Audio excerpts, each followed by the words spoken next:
anyone who says that they want to make money podcasting has to realize they're not Joe Rogan. They're not Mel Robbins. It's a brand play. It's a long tail brand play. You don't want to be top of mind. So the more content you put out there, the better. If you're an entrepreneur who's built success but feels stuck in the grind, this podcast is for you. On the Live More Show, we give you short, powerful conversations to help you become more tax savvy, time rich, and totally free. Here's your host, Melanie Sigma.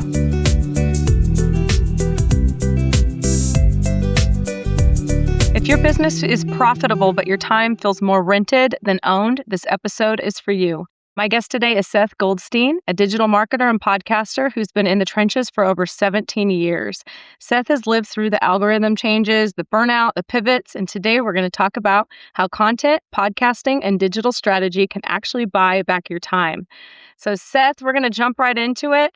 You said in the pre-show questions, you said define living more as freedom on your own terms. Yes. When did you realize that entrepreneurship could actually deliver that to you? Because it's on your own terms. I mean, sometimes you're going to be working 80 hours to get 40 hours back, but it's on your turn. You're choosing to do those 80 hours to get things rocking and rolling. And the idea is, in the very beginning, you're going to be working 80 hours. And then the idea is that you'll work less as you get the systems in place and you get into a flow of sorts. And that's kind of the key there. It's kind of, you have the freedom to work more, essentially, is what entrepreneurship is. But you get to do what you want on your own terms, though, which is nice. You're not doing it for someone else's.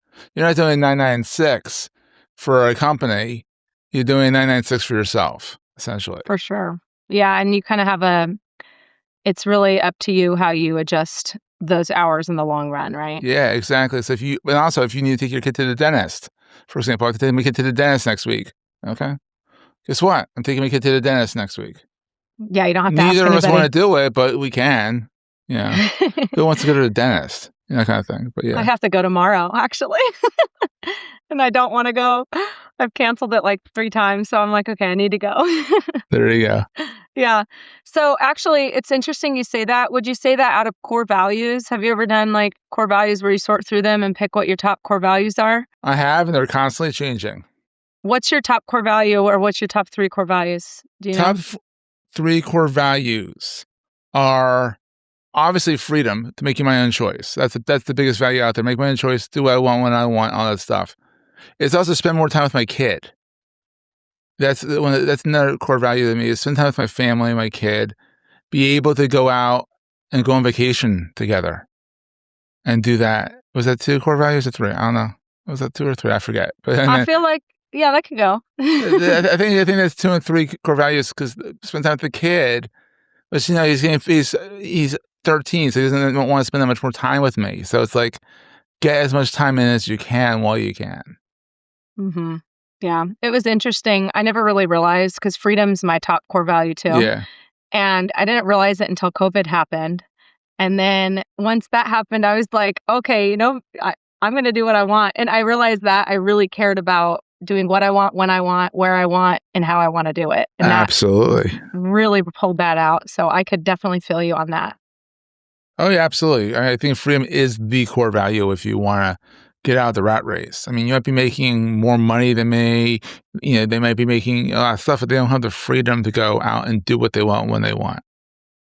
Yeah, for sure. I have the freedom to work 80 hours a week. I mean, let's not ignore that. So. For sure. And then do you have a plan then? Are you working 80 hours a week now, or do you have a plan to pull yourself out? On average, I'll probably work, there'll be weeks where I'm working 50 hours. There'll be weeks where I'm working 20 hours. Mm-hmm. Depending on what needs to get done. If there's a lot of projects in the hopper, or I'm coaching a lot of people, I'm going to be like on the horn more. Like today, for example, I have back-to-back meetings. I'm literally going to probably pull an 8 to 10 hour day today. Other days, I'll be like, wait, I made that little time tracking little dice here. This little thing here for those that are watching. This little dice here, it's called Time Hop, and it tracks what I'm doing. And there'll be days when I work 3 hours. I'm like, well, that was a long 3 hours. Because it was a straight 3 hours. Mm-hmm. When you realize that, like, people will say, I work 8 hours a day. No, you don't. Of productivity, you're probably working 6. because you're getting lunch. You go into the water cooler. You have to go to the bathroom every now and then. You have your lunch break, that kind of stuff. Or you should have your lunch break. Always take your lunch break. Yes. Do you track your time then? I have this year. That's the resolution this year, was to start doing that, so I know where my time is going. The broad categories are not per client, they're per task. So like right now we're on the podcasting sticker where it says, when I'm doing podcasts, it's on that. It's like you'd say, all right, I did this many hours in podcasting. One's for writing, one's for consulting work, one's for just general meetings, one's for admin work. And I can just flip this dice around and it's Bluetooth to my phone that tracks it. It's pretty neat. Yeah. So you were mentioning you track your time. That's actually something I've done before. Can you explain the value of that and how that helps you, I guess, allocate your time in the future? It's exactly what it does. I mean, to kind of throw it back at you, it helps me allocate my time. It helps me realize, where am I? I'm like, well, I got nothing done today. Did I? And you can go back and look at what you did. Now, you can go very down into the weeds with this kind of stuff and say per client, say, well, I did X for this client, X for that client. Well, I like the broader avenue of just saying, I did this. I did a lot of podcasting today. I did a lot of web design coding today. I did a lot of talking to my people today, because I have a team of 2 or 3 people, depending on the project. I did a lot of project management today. And that helps me kind of, so when you're in the weeds and you're working, you're just, flipping the dice around getting the stuff done, you don't realize necessarily how much you got done. By having something tangible to look at, I'm like, my hand's going up because I'm looking at my phone, hypothetically. Looking at my phone, you can say, oh, I actually did X, Y, and Z today, and you feel accomplished, right? It's a good feeling. Is your time tracking, is it an app on your phone that you use? It's an app on my phone that goes from this Bluetooth dice. Oh. And then you just put what kind of stuff you're doing? Yeah, you just label it and tag it in the system, and it tells you what you did. It's pretty slick. It's called Time Hop. Time Hop. Okay, that's a good tool for the listener if you don't know where your time goes and you really want to know, so that you can... Time flip. Excuse me. Time flip. Time Hop was that old Web 2.0 thing that would go back in your Instagram feed and show you stuff from a year ago. Yeah. Okay, so Time Flip. Look that up. Yes. Time Flip. If you need to track your time, it's worth its weight in gold. It's easy. It's tangible. So you're not awesome. going to your app, getting distracted by something, not doing it. You have one thing that does one thing for you. Mm-hmm. We use it's a software called Screenio, I believe, for it's for our employees, but I use it for myself too, because you can see where your time goes, but you don't have to track it. So it just takes pictures of your screen every 15 minutes. And it tells you what you're doing, and it records your screen, so but that it's not for micromanaging for us. It's so that we could see predictability, what are they doing, and is there other ways to spend their time? And so it's a really helpful tool. If they're stuck in their email too much, you can say, why were you in your email for 20 minutes at 1:50? You should, why don't you try not looking at your email at this time? That kind of thing. Yeah, so it's helpful. And they were actually all really excited about it because they're wanting to look at, we have a great team, so they're wanting to look at where they can be more productive too. So because the more productive you are, the more freedom you have. Exactly. Yep, exactly. Now, you mentioned, talking about freedom, you chose to leave journalism back in 2008. You described how you had a burnout. Can you explain what broke and what opened? What broke? What didn't break? Well, you're a journalist. You're living the dream. I was living the dream. I was having a great time. I was young. I was in my late 20s, and I was just I had no life other than the journalism. And after a while, it piles up on you. And ambulance, technicians and police officers, they see gnarly stuff. They get counseling. Nah, not so much a journalist. We get to do the obituary the next day. That's actually very true. I never thought of that. And you go to the scene a lot, huh? You see, I saw a lot of gnarly stuff, and I'm like, you have to compartmentalize it so you don't lose your crap there. So, yeah, that's wild. So you just felt like it wasn't sustainable. It was time to leave. It was time to leave after 6 years. I was like, all right, I'm done. I've done it to the fullest, and I'm ready to rock and roll and move on to the next thing. I had been doing web design on the side for fun, and I'm like, well, let's go do this. Because I feel like journalists either go PR or they go digital marketing, or they would go marketing back then. So I went the marketing route. So Okay, very cool. Now, what looking back when you first jumped into entrepreneurship, what did early Seth misunderstand about being your own boss? the one big one literally is that you're going to work 80 hours for for the freedom, but Yeah. also that not everyone is your competition. Like even if they do the same exact thing you do, they can do something better than you do, and you can use them for that and team up with your quote unquote competitors. Yeah, Learn from your collaborate. competitors. Network with your competitors. Because if you're, it's not dog eat dog. It is a dog eat dog world a little bit, but like there's enough business to go around, especially in my industry. Yeah, for sure. And also there's different niches, right? So Oh like yeah, you might be really great at podcasting, but somebody else is really great at SEO. And so you can partner up there. absolutely. That's the key. You can figure out where everyone's synergies are and kind of work on them. hmm Well, that's awesome. So, moving into our money moves section, this is where we talk about needles, just things that really drive the needle in business and revenue. Since you are a digital marketing expert, you've been in it for 15 plus years now. What used to work that no longer works now, and what do you see as the biggest driver right now? Oh, there's so much stuff that doesn't work anymore that does it. Going back to the SEO thing, I mean, I remember when this exact match domain names worked. It would be like accountant near me Uh-huh. would work. And that doesn't work anymore. Like so many things in the SEO spaces are changing. So much stuff just doesn't work the same way. It's similar, but you have to adjust with AI. Like I got a lead yesterday and he said he found me in ChatGPT search. I'm like, whoa. I've been working on getting in there. I didn't know anyone was actually using it. So apparently people are Wow. using AI for searching. And hopefully I'll close the lead next week and we'll rock and roll with that. And I'll be like, yes, it's a success story. But ultimately, you really have to dig in and don't be oblivious to the changes. Because if you are, you're gonna be left behind. You're gonna be doing exact match domain names for stuff that doesn't need an exact match domain name anymore. So hope that Yeah. answered your question. It does. And I think this is where leveraging experts is huge because Mm-hmm. it's the same thing in the tax business. It's like people want to try to do it themselves, but you're better off focusing on growing your business, what you're good at, and then Yes. hiring off an expert. Yeah, there's a saying, do what you're good at, hire for the rest. Yep. Yeah. Otherwise you're really spending a lot of time on unnecessary things. You're going to Oh, move the needle if you just focus it in your business. absolutely. Yeah. What are 2 to 3 decisions that you made that give you leverage instead of workload in your business? Because you mentioned at the Ooh. beginning you're working a lot. How did you make it to where you have a little more flexibility and freedom? What are some levers there? Really is also enforcing time to yourself. Like, Mhm. yeah, you can work those 80 hours. Should you? Sometimes you need to, but it's also making it a point of realizing that you don't have to always work more. You have to work smarter at the Mhm. time. And that's where this little contraption comes in. It's like seeing where I'm spending more of my time.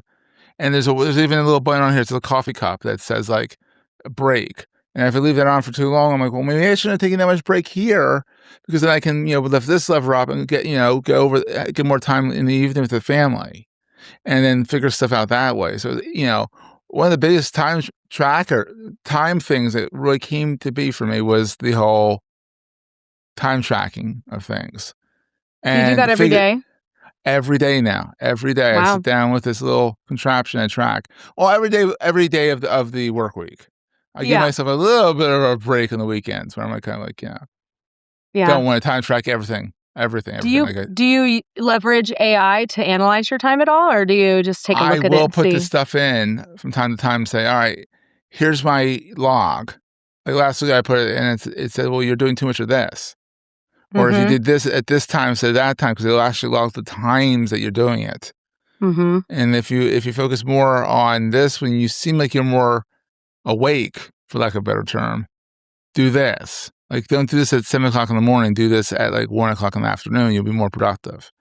And I'm like, okay, let me try that. So I'm trying to, well, it said last week, try it this week. So That's I'll great. report back. Okay.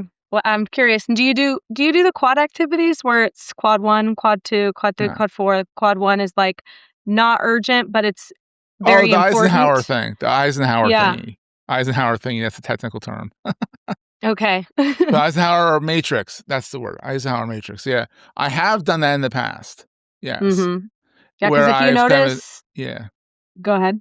No, I've used it, and I've noticed that, like, I originally put so much stuff in urgent right now, and I'm like, is this stuff really urgent right now? It might be urgent, but could be done tomorrow. Yeah. And that's I like the Eisenhower matrix. It works well. Yeah. So for the listener, this is where basically you analyze your time for things that are important and urgent or not urgent. Those are the things that you want to spend your time on as a leader, is what is not urgent, but also very important. So vision for the business, direction for the business, those high level thinking strategies. And then the quad 2, I believe, is it's urgent, but urgent and important. And then there's not urgent, not important, there's urgent and not important. So there's all those mix of that, but basically you Yeah. analyze how you're spending your time, and then you can look at also how you can delegate those things. And Yeah, you want to be it's spending the handy. majority of your time in those important and not urgent things. Yes. So you can work on the business. And best part, all you need is a piece of paper and to draw 2 lines. There you go. It's cheap. Yeah. You pay for the paper, but you pay us like 10 cents for the piece of paper and just write on it. Yeah. It's brilliant.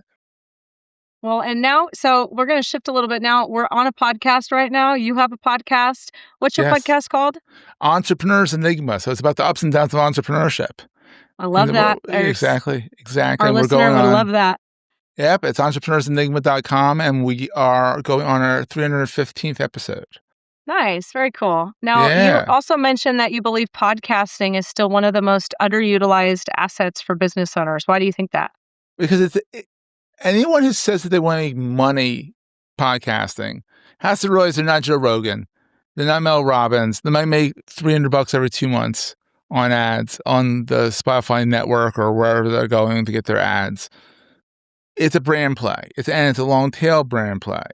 You're putting yourself out there to say, hey, Melanie is the head of a tax firm.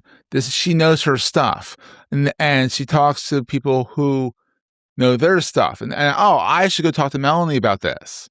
You don't want to be top of mind. So the more content you put out there, the better. And the podcast, the half an hour long podcast, cut that up into chunks. You have repurposeful tidbits to put out. And it's just podcasting, I think, is the way to go with a lot, where people don't realize that it's such a great way. You can even put it into AI and have it transcribed into a blog post for you. I say then go rewrite that blog post, use it as a basis for a blog post, but it's a good starting point. I love that idea. That's actually a really great idea. And then, obviously, not let it be ChatGPT written, but and dashes and all those, and it has those crutch words, which is kind of funny. So yeah. Now you talk about owned versus rented media. What does that mean, and how does that distinction impact freedom? Owned is where it's like literally your podcast. You own your podcast. You control where it goes. You control where the hosting is. Rented is like LinkedIn, where you put stuff up there. They can kick you off anytime they want. You're there by the grace of God. Yeah. Or the grace of LinkedIn gods, for that matter, and that they're letting you post on their platform. It's a privilege, not a owned, given, in essence. Mm-hmm. That makes sense. We have some clients set at my tax firm at One Stop Tax Strategist that are they're digital creators. They do content creation and influencers, we'll say. And if they have most of their revenue coming from one source and that algorithm shifts massively, They are messed up. Yeah. Yeah. So that's totally makes sense. It can be terrifying. And now there's insurance agencies that specialize in insuring your digital content on rented media. And I'm like, how about you just keep copies of your stuff and post it in multiple spots. That's smart. You might have a better audience on Instagram than you have on TikTok or vice versa, but post them in both spots. Because if we saw with TikTok, is it going away? Is it not? Is it not? Is it not? That kind of thing. And if it went away, all those TikTok creators who were only on TikTok would lose their audience overnight. And so you have to diversify. That's where having a marketing firm can really help, because then it doesn't suck all your time. Exactly, because it can very easily. It can. Yeah, for sure. Now, I'm curious, SEO, social media, AI, out of those three, what should operators stop chasing right now? Or should they do all of that? Is it, like you said, diversify? Is there anyone that's really not working? They're all working. They're all working together. Like AI and SEO are kind of merging. Social media, AI are merging. You kind of have to do them all, but you have to focus on one avenue of it. So if you're looking at SEO, you have to be figuring out how to get into ChatGPT search. You have to figure out how to get into Anthropic, which is Claude. You have to get into Gemini and all that. Because people are in Perplexity, for that matter. Because people are searching there now more than ever. So they are. How do you get into that? Can you give us just a quick tip of that? No one quite knows yet. That's the problem. Not everyone quite knows yet. It's kind of they go off your schema, off your website, over your content, right? It's still the old and true test is write good content, and the engines will rank you accordingly. So, have you done anything with Reddit? Because I heard somebody say Reddit's a tough one. Yeah, because they're a very particular community, to say the least, and they can smell advertising a mile away. So you want to give, then maybe say, hey, I can help you with that. Got it. But it's a very long tail, and it's almost a specialized thing. You have to focus exclusively on Reddit to get anywhere with that as a business. Okay, so if you're going to do Reddit, make sure you're just giving. You're giving. Exactly. Okay. We're going to move into, we like to call it Costly Confessions. And this is by our sponsor, One Stop Tax Strategist. They sponsor our show, and their mission is to bring peace to taxes and purpose to profits to help you live more. So we always do this next part. This is about your financial wins, your misses, and the lessons that helped you keep more of what you earn so you can live more. So what is a marketing or tech decision that you wish you could undo? Oh my God, is there just one? It's always, but what it really is, it boils down to these tools. Like, how many tools do you need to get the job done? And one of the most costly things is picking the wrong tool. It doesn't work. Like, I've tried every which tool, and some work better than others. And you really can't avoid it, but once you find the right tool, cancel the other tools.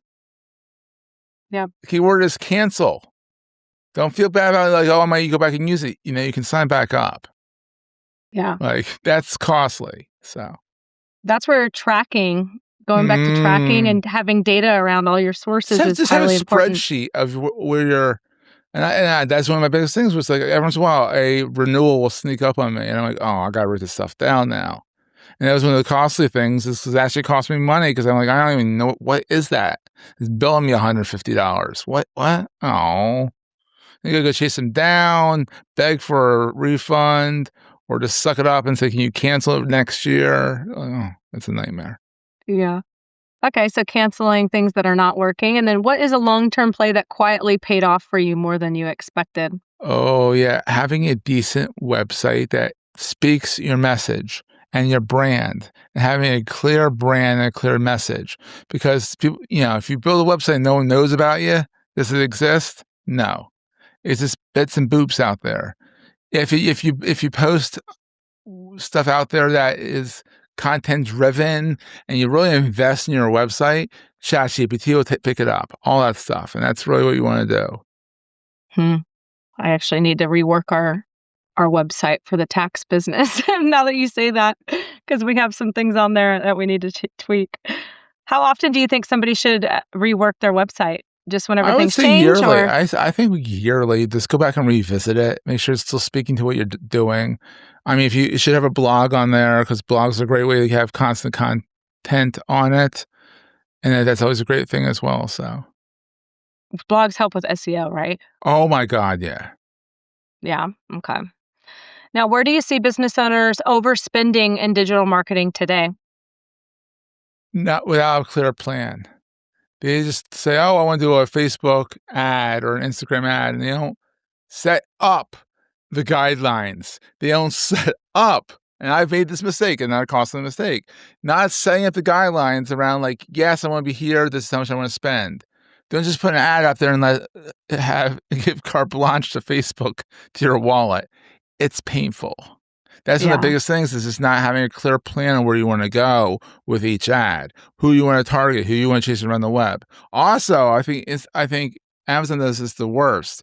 You buy a product and then it advertises that product to you. So I just bought that thing. So try not to do that when you're a smaller business because you don't have billions upon billions of dollars to waste. Amazon apparently does. So What kind of ROI should somebody get on digital marketing? see, that's the tricky thing. Is that it depends on your leads. It depends on your industry you're going after. Mm-hmm. If it's your website, you should get more than what you're putting out on the website. If you spent, let's say you spent 10 grand on your website, you should make well above 10 grand in residual income coming from leads and all that. If you spend 40, 50 grand on your SEO play, you better be making double that, in my opinion, to make it worthwhile. Podcasting is where it's tricky. Podcasting, there's no ROI necessarily in podcasting. It's a brand play. It's getting your name out there. And in that way, it helps out the other ROIs out there.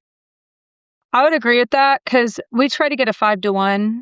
Yeah. Like that's what we shoot for, 5-to-1 or better on our marketing spend.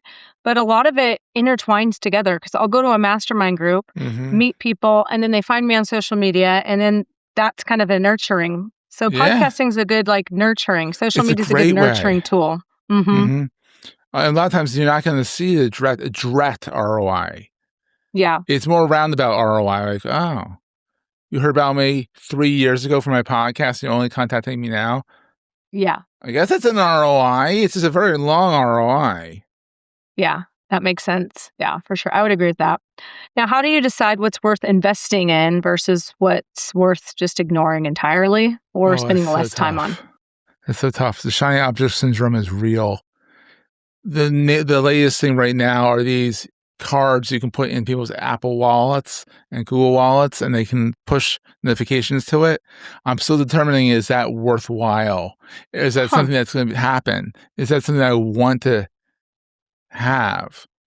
And so it's evaluating every single tool out there and saying, am I going to get enough value out of this for the price? Yeah. Okay. And then tracking it regularly so that you can see. Yeah, exactly. And then just because a yearly is 43% off does not necessarily mean it's worth 43% off, because then you're stuck with it for a year. Yeah. Sometimes paying 43% more is better because you have the flexibility to get out of it. Yeah, that makes sense. Well, thank you for costly confessions. Now we're going to move into our live more moments. So how has entrepreneurship changed how you think about time with your family? You mentioned that that's one of your top things. How has that changed time with family? It's giving me more time, ironically, or it's giving more focused time where I can actually decide I'm going to allot this to my family. We're going to go watch a movie now.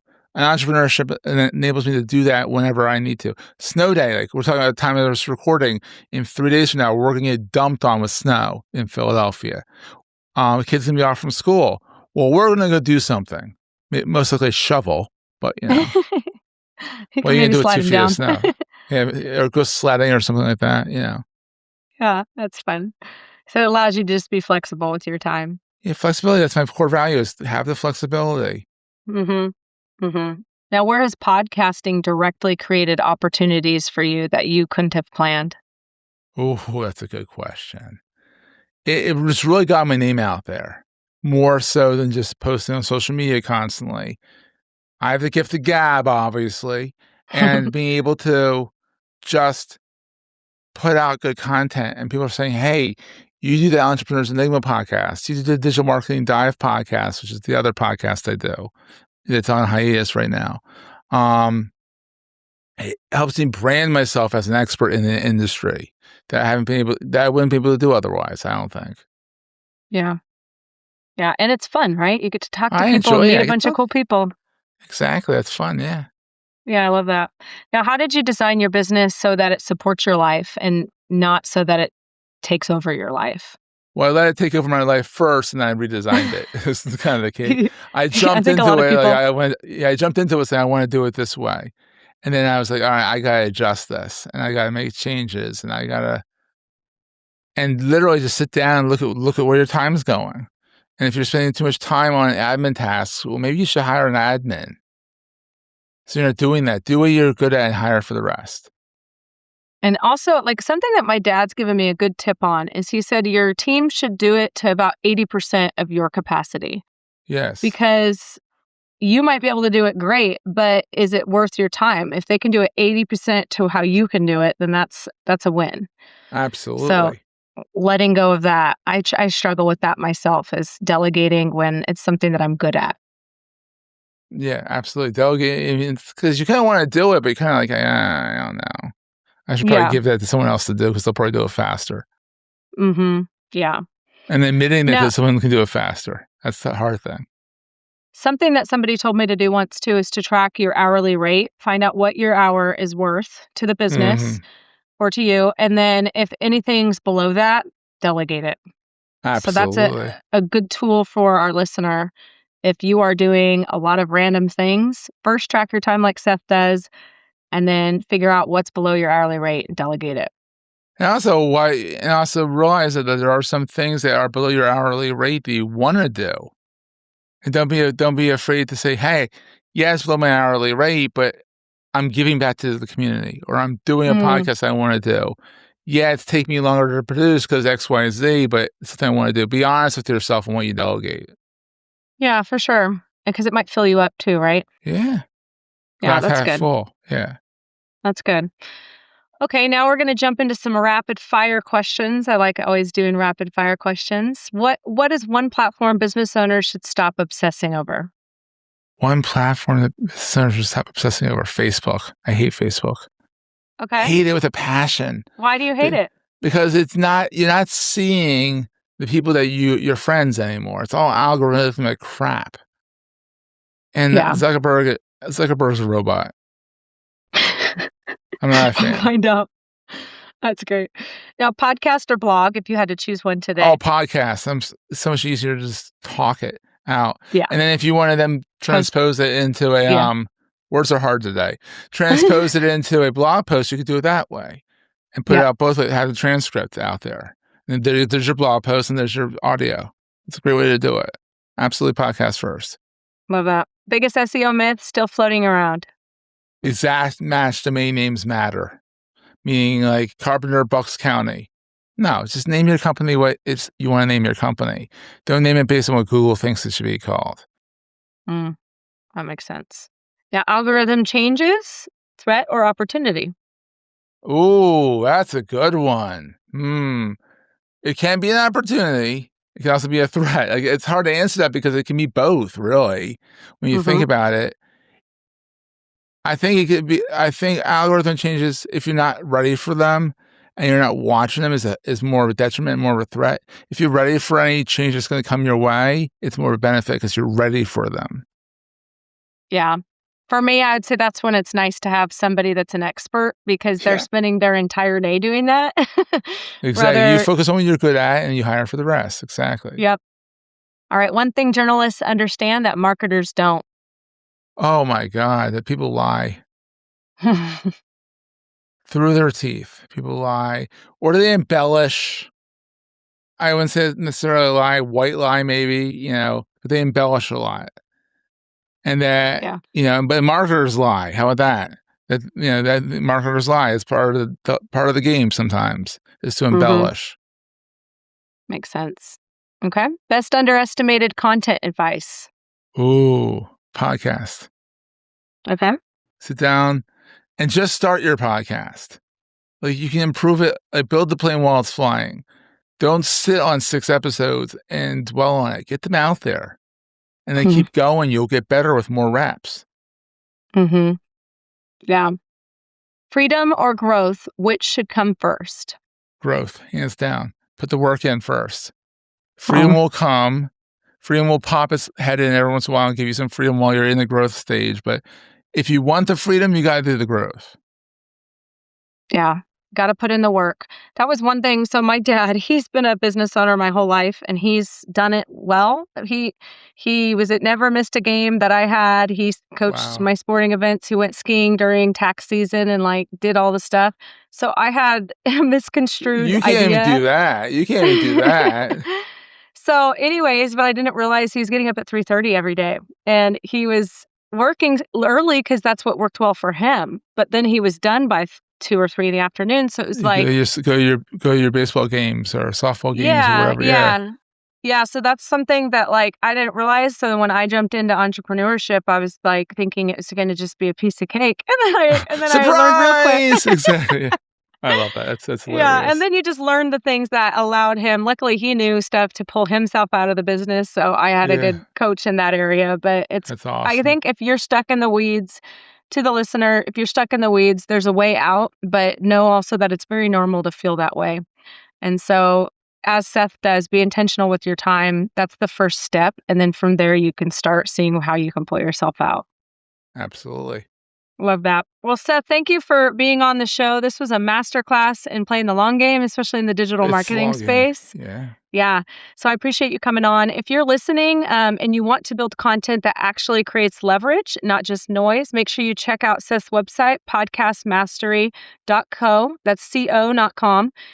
You can get his Podcasting 101 ebook there for free, and that'll just get you launched in the podcasting space. Is there anything else on there that they should be aware of, Seth? No, just come say hi. I don't bite. He doesn't bite. I can vouch for that. And as always, this show is about using your business to create the life you love, to live more. And so know that there's a path to that, and we're going to get you there. So just keep listening. Let it roll into the next episode. We'll see you there. If you enjoyed today's episode, we'd ask that you leave a quick and honest review to help more business owners find the show.